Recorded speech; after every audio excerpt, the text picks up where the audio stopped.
जैसा कि पहला क्वेश्चन यहाँ पर दिख रहा है, उसमें पूछा गया है the resolving power of an optical instrument is defined as. किसी भी ऑप्टिकल इंस्ट्रूमेंट की रिजॉल्विंग पावर को कैसे डिफाइन करते हैं? पहला ऑप्शन है ability to magnify an object, बिल्कुल गलत है।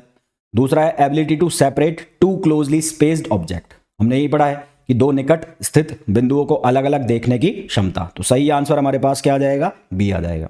नेक्स्ट क्वेश्चन देखो, नेक्स्ट क्वेश्चन में पूछा है the minimum angular separation that the human I can resolve is approximately. हमारी आंखें मिनिमम किस एंगुलर सेपरेशन पर दो चीजों को सेपरेट कर सकती है? तो हमने ऑलरेडी डिस्कस किया हुआ है कि जो मिनिमम रिजोल्यूशन लिमिट होती है ह्यूमन आइज के लिए वो कितनी होती है? 1 मिनट, है ना।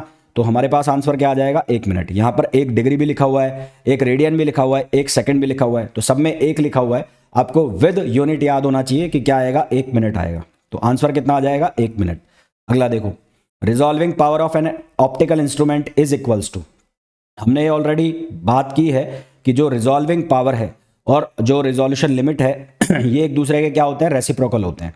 तो रिजॉल्विंग पावर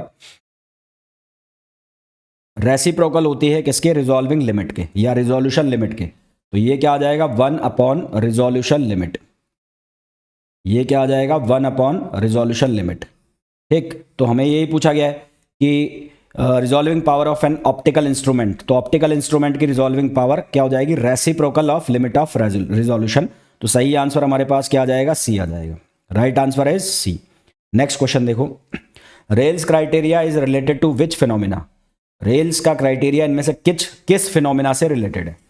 तो रेल्स का जो क्राइटेरिया है उसमें हमने पढ़ा था कि दो सोर्स जो हैं वो जस्ट रिजॉल्व दिखाई देंगे जब पहले का डायफ्रैक्शन पैटर्न का सेंट्रल मैक्सिमा दूसरे के प्रिंसिपल मिनिमा से कॉन्साइड करे। तो किसका? कौन से पैटर्न का? डायफ्रैक्शन पैटर्न का। तो इसका मतलब जो रेल्स क्राइटेरिया है वो किससे रिलेट कर रहा है? डायफ्रैक्शन से। किससे रिलेट कर रहा है? डायफ्रैक्शन से, है ना। क्यों? क्योंकि according to definition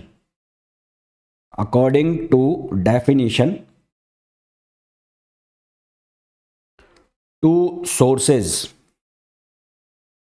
are just resolved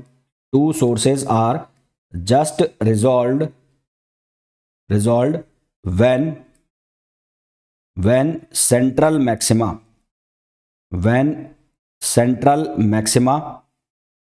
of diffraction pattern of first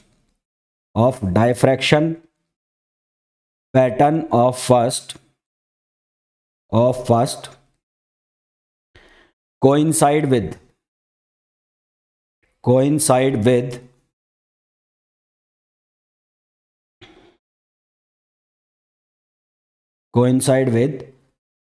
principal minima of other।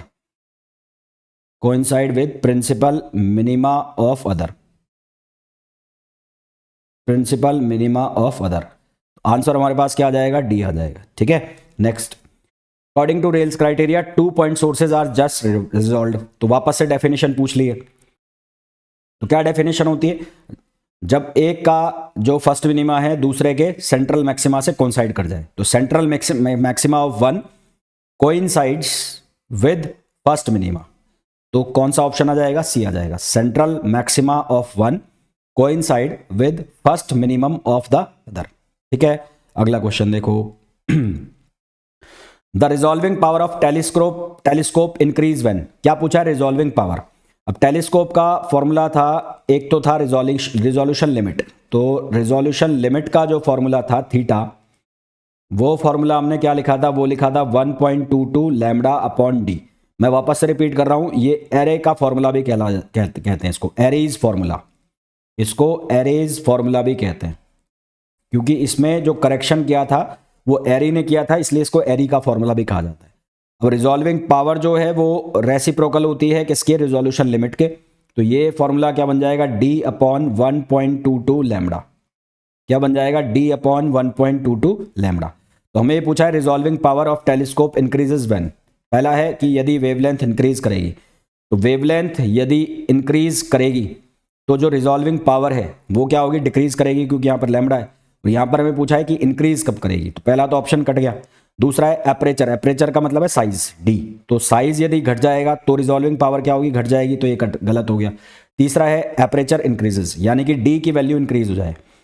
ये एपरेचर इंक्रीजेस का मतलब है डी की वैल्यू यदि इंक्रीज करेंगे, तो डी की वैल्यू यदि इंक्रीज करोगे तो रिजॉल्विंग पावर क्या हो जाएगी, इंक्रीज हो जाएगी।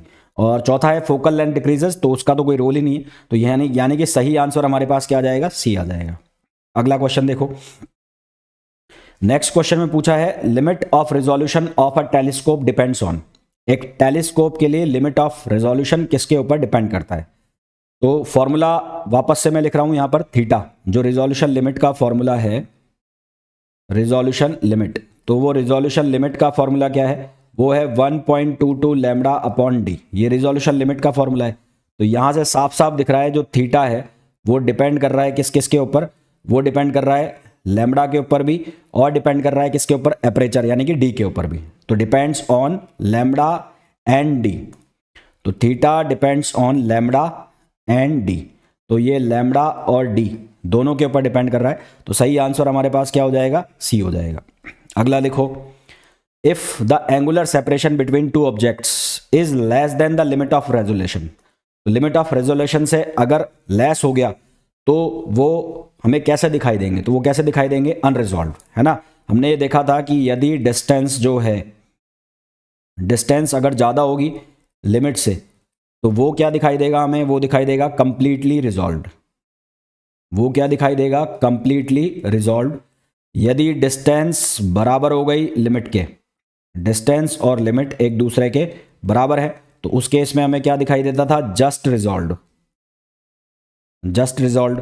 और यदि डिस्टेंस लेस देन हो गई लिमिट से, तो उस केस में क्या दिखाई देगा, अनरिजॉल्व्ड, उस केस में क्या आंसर आएगा, अनरिजॉल्व्ड। तो हमारे पास यहां पर क्या है, if the angular separation between the two objects is less than the limit of resolution, तो उस केस में क्या दिखाई देगा, अनरिजॉल्व्ड, है ना, क्या आएगा, अनरिजॉल्व्ड, तो आंसर आ जाएगा हमारे पास सी। अगला क्वेश्चन देखिए।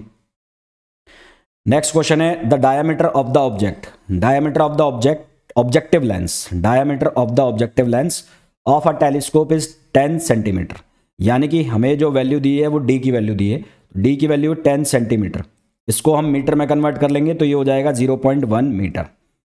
If the light of wavelength 550 nm, तो लैम्बडा की वैल्यू है 550 nm, तो इसकी वैल्यू को हम उसमें चेंज कर देते हैं, तो इसकी वैल्यू को सिंप्लीफाई करें तो ये हो जाएगा 550 इंटू 10⁻⁻9 मीटर।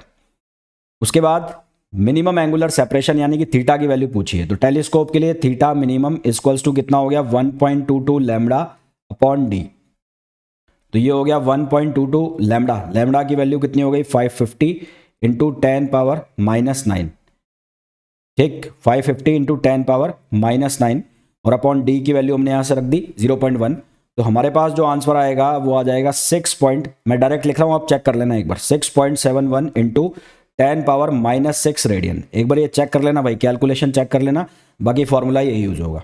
क्वेश्चन न्यूमेरिकल आएंगे तो इस तरह से आपको सॉल्व करना है।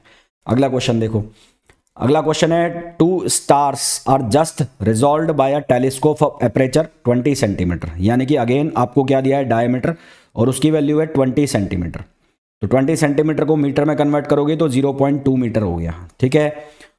तो हमें पूछा है उनके बीच के एंगुलर सेपरेशन, एंगुलर सेपरेशन का मतलब है थीटा मिनिमम की वैल्यू पूछी है, थीटा मिनिमम 1.22 लैम्बडा अपॉन कितना हो गया, डी हो गया, तो 1.22 लैम्बडा की जो वैल्यू है वो कितनी है, यहाँ पर 600 nm, तो यहाँ पर 600 nm, तो 6 इंटू 600 इंटू 10⁻⁻9 और डिवाइड कर दोगे 0.2 से, इसको सॉल्व कर लेना, आंसर आ जाएगा। सॉल्व अब आपको करना है, ये होमवर्क के लिए छोड़ रहा हूँ मैं, इसको आपको खुद को सॉल्व करना है, ठीक है। अगला देखो, 2 points are separated by 1 mm and are viewed from a distance of 3.6 metre, दो पॉइंट्स है जिनको सेपरेट किया जाता है 1 mm से, और कहां से देखा जाता है, distance from 3.6 metre, can the normal human eyes resolve them.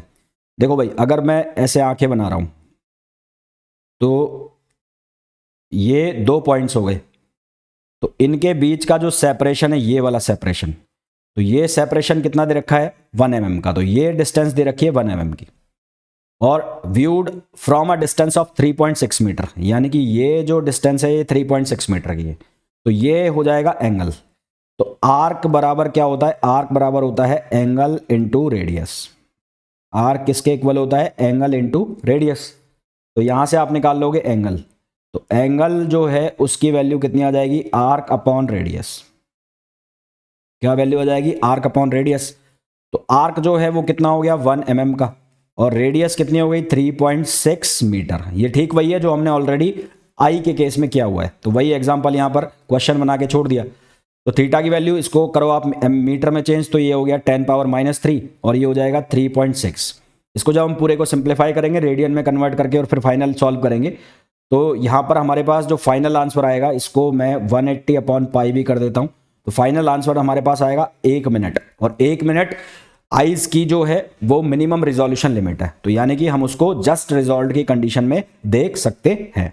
अगला question, find the resolving power of a telescope if limit of resolution. अब यहां पर आपसे डायरेक्ट इनडायरेक्टली फॉर्मूला पूछा है, तो रिजॉल्विंग पावर जो होती है, रिजॉल्विंग पावर वो बराबर होती है 1 रिजोल्यूशन लिमिट। तो रिजॉल्विंग पावर के लिए रिजोल्यूशन लिमिट दी हुई है, तो रिजोल्यूशन लिमिट कितनी है 2 × 10⁻⁻⁶। तो यहां से इसको सिंप्लीफाई करोगे तो ये हो जाएगा 10 × 10⁻⁵, ऐसा इसको लिख सकते हैं, अपॉन 2। तो यहां से फर्दर सिंप्लीफाई करेंगे तो 5 × 10⁻⁵। तो आंसर जो हमारे पास आ जाएगा कितना आ जाएगा 5 × 10⁻⁵, ये रिजॉल्विंग पावर आ जाएगी। नेक्स्ट क्वेश्चन है, two telescope A and B have aperture in the ratio 1:2. Compare their resolving power.